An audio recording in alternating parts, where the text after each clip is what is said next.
while also inventing a new type of soldier, the birth of the economic hitman.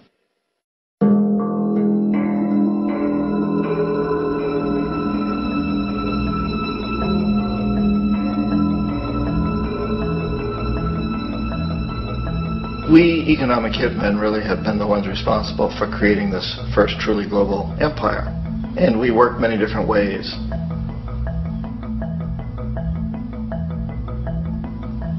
But perhaps the most common is that we will identify a country that has resources our corporations covet, like oil, and then arrange a huge loan to that country from the World Bank or one of its sister organizations. But the money never actually goes to the country. Instead, it goes to our big corporations to build infrastructure projects in that country, power plants, industrial parks, ports, things that benefit a few rich people in that country, in addition to our corporations, but really don't help the majority of the people at all. However, those people, the whole country is left holding a huge debt. It's such a big debt they can't repay it, and that's part of the plan, that they can't repay it. And so at some point, we economic hitmen go back to them and say, listen, you lost a lot of money, can't pay your debt, so sell your oil real cheap to our oil companies. Allow us to build a military base in your country, or send troops in support of ours to someplace in the world like Iraq, or vote with us on the next UN vote to have their electric utility company privatized and their water and sewage system privatized and sold to U.S. corporations or other multinational corporations. So there was that whole mushrooming thing, and it's so typical of the way the IMF and the World Bank work, that you put a country in debt, it's such a big debt it can't pay it, and then you offer to refinance that debt and pay even more interest. And you demand this quid pro quo, which you call a conditionality or good governance, which means basically that they've got to sell off their resources, including many of their social services, their utility companies, their school systems sometimes, their penal systems, their insurance systems, to foreign corporations. So it's a double, triple, quadruple whammy. The precedent for economic hitmen really began back in the early 50s when democratically elected Mossadegh, who was elected in Iran, he was considered to be the hope for democracy in the Middle East and around the world. He was Time Magazine's Man of the Year. But one of the things that he'd run on and began to implement was the idea that foreign oil companies needed to pay the Iranian people a lot more for the oil that they were taking out of Iran. The Iranian people should benefit from their own oil. Strange policy. We didn't like that, of course. But we were afraid to do what we normally were doing, which was to send in the military. Instead, we sent in one CIA agent, Kermit Roosevelt, Teddy Roosevelt's relative. And Kermit went in with a few $1 million and was very, very effective and efficient. And in a short amount of time, he managed to get Mossadegh overthrown and brought in the Shah of Iran to replace him, who always was favorable to oil. And it was extremely effective. Bombs overflow Tehran. Army officers shout that Mossadegh has surrendered and his regime as virtual dictator of Iran is ended. Pictures of the Shah are paraded through the streets as sentiment reverses. The Shah is welcomed home. So back here in the United States, in Washington, people looked around and said, wow, that was easy and cheap. So this established a whole new way of manipulating countries, of creating empire. The only problem with Roosevelt was that he was a card-carrying CIA agent, and had he been caught, the ramifications could have been pretty serious. So very quickly at that point, the decision was made to use private consultants to channel the money through the World Bank or the IMF or one of the other such agencies, to bring in people like me who worked for private companies, so that if we got caught, there would be no governmental ramifications.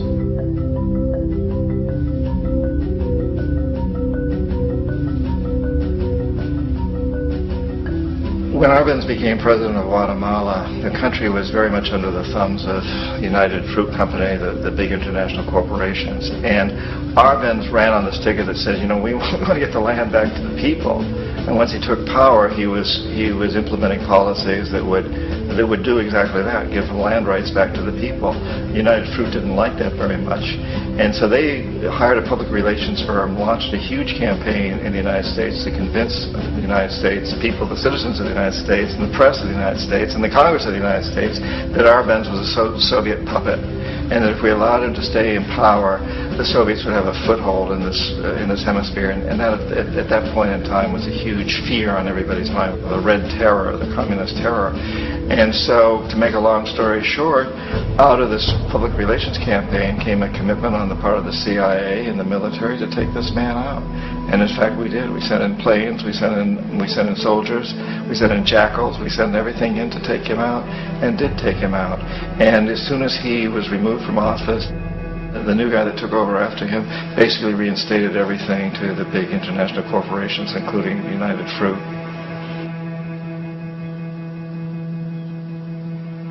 Ecuador for many, many years had been ruled by pro-U.S. dictators, often relatively brutal. Then it was decided that they were going to have a truly democratic election. Jaime Roldos ran for office, and his main goal, he said, as president would be to make sure that Ecuador's resources were used to help the people. And he won, overwhelming, by more votes than anybody had ever won anything in Ecuador. And he began to implement these policies to make sure that the profits from oil went to help the people. Well, we didn't like that in the United States. I was sent down as one of several economic hitmen to change Roldos, to corrupt him, to bring him around, to let him know, okay, you can get very rich, you and your family, if you play our game, but if you continue to try to keep these policies you've promised, you're going to go. He wouldn't listen. He was assassinated. As soon as the plane crashed, the whole area was cordoned off. The only people that allowed in were the U.S. military from a nearby base and some of the Ecuadorian military. When an investigation was launched, two of the key witnesses died in car accidents before they had a chance to testify. A lot of very, very strange things that went on around the assassination of Jaime Roldos. I, like most people who've really looked at this case, have absolutely no doubt that it was an assassination. And of course, in my position as an economic hitman, I was always expecting something to happen to Jaime, whether it be a coup or assassination, I wasn't sure, but that he would be taken down because he was not being corrupted. He would not allow himself to be corrupted the way we wanted to corrupt him. Omar Torrijos, president of Panama, was, one of my favorite people. I really, really liked him. He was very charismatic. He was a guy who really wanted to help his country. And when I tried to bribe him or corrupt him, he said, look, John, he called me Juanito. He said, look, Juanito, I don't need the money. What I really need is for my country to be treated fairly. I need for the United States to repay the debts that you owe my people for all the destruction you've done here. I need to be in a position where I can help other Latin American countries win their independence and be free of this terrible presence from the north that you people are exploiting us so badly. I need to have the Panama Canal back in the hands of the Panamanian people. That's what I want. And so, leave me alone. Don't try to bribe me. It was 1981. And in May, Jaime Roldos was assassinated. And Omar was very aware of this. Torrijos got his family together and he said, I'm probably next. But it's okay, because I've done what I came here to do. I've renegotiated the canal. The canal will now be in our hands. He just finished negotiating the treaty with Jimmy Carter. In June of that same year, just a couple of months later, he also went down in an airplane crash, which there's no question was executed by CIA-sponsored jackals. Tremendous amount of evidence that one of Torrijos' security guards handed him at the last moment as he was getting on the plane a tape recorder, a small tape recorder that contained a bomb.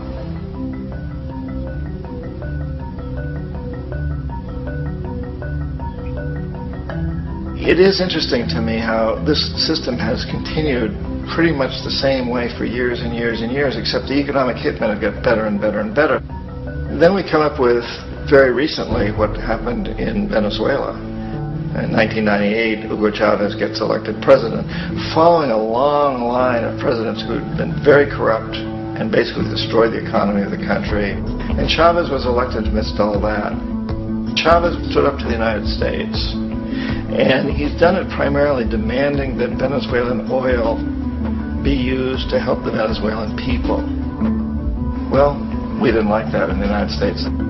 So in 2002, a coup was staged, which there's no question in my mind, and most other people's minds, that the CIA was behind that coup.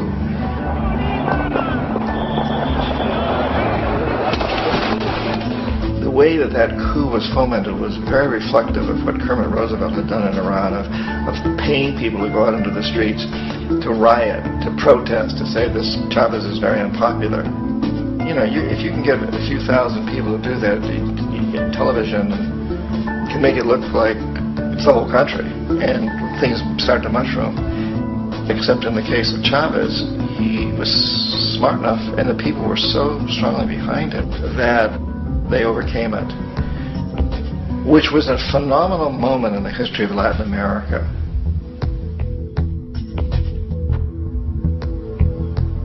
Iraq actually is a perfect example of the way the whole system works. So we economic hitmen are the first line of defense. We go in and we try to corrupt the governments and get them to accept these huge loans, which we then use as leverage to basically own them. If we fail, as I failed in Panama with Omar Torrijos and in Ecuador with Jaime Roldos, men who refuse to be corrupted, then the second line of defense is we send in the jackals. And the jackals either overthrow governments or they assassinate. And once that happens, when a new government comes in, boy, it's going to toe the line, because the new president knows what will happen if he doesn't. In the case of Iraq, both of those things failed. Economic hitmen were not able to get through to Saddam Hussein. We tried very hard. We tried to get him to accept a deal very similar to what the House of Saud had accepted in Saudi Arabia, but he wouldn't accept it. And so the jackals went in to take him out. They couldn't do it. His security was very good. After all, he had one time worked for the CIA. He'd been hired to assassinate a former president of Iraq and failed, but he knew the system. So in 91, we send in the troops and we take out the Iraqi military. So we assume at that point that Saddam Hussein is going to come around. We could have taken him out, of course, at that time, but we didn't want to. He's the kind of strong man we like. He controls his people. We thought he could control the Kurds and keep the Iranians in their border and keep pumping oil for us. And then once we took out his military, now he's going to come around. So the economic hitmen go back in the 90s without success. If they'd had success, he'd still be running the country. We'd be selling him all the fighter jets he wants and everything else he wants. But they couldn't. They didn't have success. The jackals couldn't take him out again. So we sent the military in once again, and this time we did the complete job and took him out, and in the process created for ourselves some very, very lucrative construction deals. We had to reconstruct a country that we'd essentially destroyed, which is a pretty good deal if you own construction companies, big ones. So, you know, Iraq shows the three stages. The economic hitmen failed there, the jackals failed there, and as a final measure, the military goes in. And in that way, we've really created an empire, but we've done it very, very subtly. It's clandestine. All the empires of the past were built on the military, and everybody knew they were building them. So the British knew they were building them, the French, the Germans, the Romans, the Greeks. And they were proud of it, and they always had some excuse, like spreading civilization, spreading some religion, something like that. But they knew they were doing it. We don't. The majority of the people in the United States have no idea that we're living off the benefits of a clandestine empire. That today there's more slavery in the world than ever before. And then you have to ask yourself, well, if it's an empire, then who's the emperor? Obviously, our presidents of the United States are not emperors. An emperor is someone who's not elected, doesn't serve a limited term, and doesn't report to anyone, essentially. So you can't classify our presidents that way. But we do have what I consider to be the equivalent of the emperor, and it's what I call the corporatocracy. The corporatocracy is this group of individuals who run our biggest corporations, and they really act as the emperor of this empire. They control our media, either through direct ownership or advertising. They control most of our politicians because they finance their campaigns either through their corporations or through personal contributions that come out of the corporations. They're not elected. They don't serve a limited term. They don't report to anybody. And at the very top of the corporatocracy, you really can't tell whether a person's working for a private corporation or the government because they're always moving back and forth. So, you've got a guy who one moment is the president of a big construction company like Halliburton, and the next moment he's vice president of the United States, or the president who is in the oil business. And this is true whether you've got Democrats or Republicans in the office. You have to moving back and forth through the revolving door. And in a way, our government is invisible a lot of the time, and its policies are carried out by our corporations on one level or another. And then again, the policies of the government are basically forged by the corporatocracy and then presented to the government, and they become government policy. So it's an incredibly cozy relationship.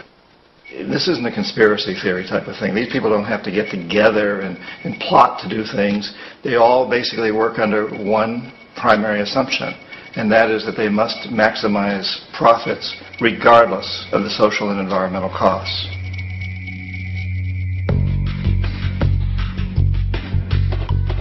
This process of manipulation by the corporatocracy through the use of debt, bribery, and political overthrow is called globalization. Just as the Federal Reserve keeps the American public in a position of indentured servitude through perpetual debt, inflation, and interest, the World Bank and IMF serve this role on a global scale. The basic scam is simple. Put a country in debt either by its own indiscretion or through corrupting the leader of that country, then impose conditionalities or structural adjustment policies, often consisting of the following. Currency devaluation. When the value of a currency drops, so does everything valued in it. This makes indigenous resources available to predator countries at a fraction of their worth. Large funding cuts for social programs. These usually include education and healthcare, compromising the well-being and integrity of the society, leaving the public vulnerable to exploitation. Privatization of state-owned enterprises. This means that socially important systems can be purchased and regulated by foreign corporations for profit. For example, in 1999, the World Bank insisted that the Bolivian government sell the public water system of its third largest city to a subsidy of the U.S. corporation Bechtel. As soon as this occurred, water bills for the already impoverished local residents skyrocketed. It wasn't until after a full-blown revolt by the people that the Bechtel contract was nullified.